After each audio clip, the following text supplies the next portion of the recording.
La foi qui me fait vivre. Récompense pour les gagnants d'âme, le 30 décembre.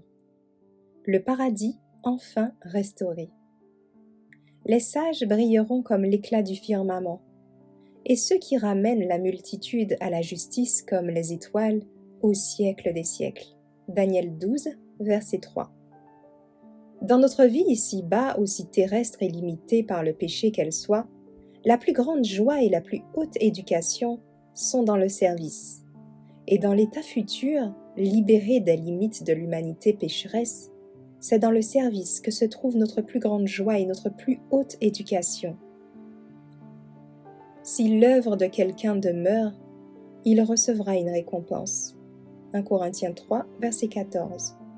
Glorieuse sera la récompense accordée lorsque les ouvriers fidèles se rassembleront autour du trône de Dieu et de l'agneau. Ils ont participé avec Christ à ses souffrances. Ils ont travaillé avec lui au plan de la rédemption et ils participent avec lui à la joie de voir les âmes sauvées dans le royaume de Dieu pour y louer Dieu pendant toute l'éternité.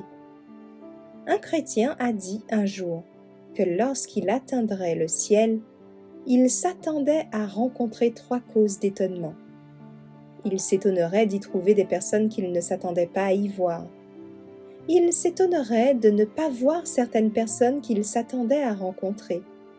Et enfin, il s'étonnerait surtout de trouver un pécheur aussi indigne que lui dans le paradis de Dieu. Beaucoup de ceux qui ont occupé des postes élevés en tant que chrétiens sur la terre ne se retrouveront pas dans la foule heureuse qui entourera le trône. Ceux qui ont eu du savoir, du talent, et qui ont pourtant pris plaisir à la controverse, aux querelles impies, n'auront pas de place parmi les rachetés. Ils ont voulu faire quelques grandes œuvres, afin d'être admirés et flattés par les hommes, mais leurs noms n'ont pas été inscrits dans le livre de vie de l'agneau.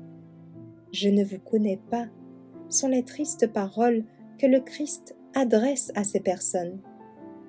Mais ceux dont la vie a été embellie par de petits actes de bonté, par de tendres paroles d'affection et de sympathie, dont le cœur a reculé devant les querelles et les disputes, qui n'ont jamais fait de grandes choses pour être loués par les hommes, ceux-là sont inscrits dans le livre de vie de l'agneau. Bien que le monde les ait considérés comme insignifiants, ils sont approuvés de Dieu devant l'univers tout entier.